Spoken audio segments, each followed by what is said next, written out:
ஆண்டவராகிய இயேசு கிறிஸ்துவின் இனி நாம் மைப்படுவதாக இந்த நாளிலும் உங்கள் யாவரையும் பார்ப்பதிலே மிகுந்த சந்தோஷம். ஒவ்வொரு நாளும் ஆண்டுடைய சத்திய வசனத்தின் மூலமாக நம்மளை நடத்திட்டு இருக்கிறார். இந்த கடைசி காலத்தில் நம்மளை பாதுகாத்து கொள்வது ஒரே ஒரு காரியம்தான், இந்த வேத வசனம். இந்த வேத வசனம் தான் நம்முடைய வழிகளை உறுதிப்படுத்தும், நம்மளை பாதுகாக்கும், தப்பான வழிக்கு போகாதபடி நம்மளை அழகாக கைட் பண்ணும். இந்த வேத வசனம் ஒரு மனுஷனுக்குள்ளே இல்லைன்னா பலவிதமான ஆபத்துகள், பலவிதமான பேரழிவுகளை, பலவிதமான காரியங்களை அந்த மனுஷன் வாழ்க்கையில் சந்திப்பான்.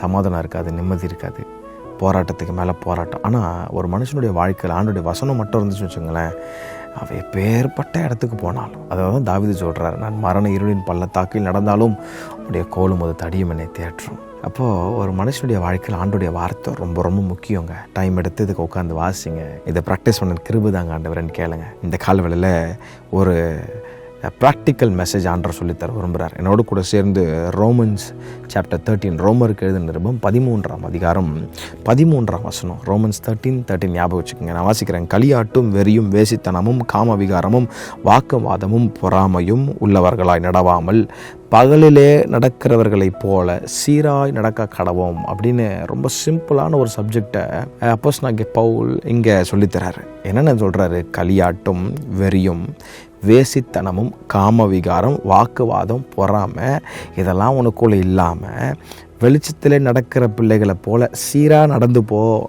குறுக்கு வழியில் போகாத, தப்பான பாதையில் போகாத. உன் மனைவிக்கு உண்மையாரு, உன் பெற்றோருக்கு உண்மையாரு, உன் கணவனுக்கு உண்மையாரு என்றதை ஆண்டவர் ரொம்ப அழகாக இங்கே சொல்லித்தரார். களியாட்டு வேணாம், வெறி வேணாம், குடி வெறி வேணாம். இன்றைக்கி மோஸ்ட் ஆஃப் த கிறிஸ்டியன்ஸ், நேற்று நான் சும்மா அந்த பெசன்ட் நகர் பக்கம் போய் பார்த்தேன். பார்க்கும்போது ரொம்ப சில கஷ்டமான காரியங்கள்லாம் இருந்துச்சு. அதெல்லாம் களியாட்டு, வெறி, வேசித்தனம் வேணாம், காம விகாரம் வேணாம், அப்புறம் என்ன சொல்கிற வாக்குவாதம் வேணாம். ஒரே சண்டையாக தான் போயிட்டுருக்கு இன்றைக்கெலாம். பொறாமை வேணாம். இப்படிலாம் டார்க் லைஃப்பில் நீ வாழாமல் ஆண்டவர் சொல்கிறாரு, பகலிலே நடக்கிறவர்களை போல. ஏன் பகலில் நடக்கிறவரை போல் அப்படின்னு சொல்கிறாருன்னா, பகலில் நமக்கு நல்லா கண்ணு தெரியும், நேராக நடந்து போவோம், தப்பான இடத்துல போய் நம்ம முட்டிக்க மாட்டோம். அப்போது ஆண்டவர் ரொம்ப அழகாக சொல்கிறாரு, பகலில் நடக்கிறது போல் சீராக நடந்து போ அப்படின்றாரு.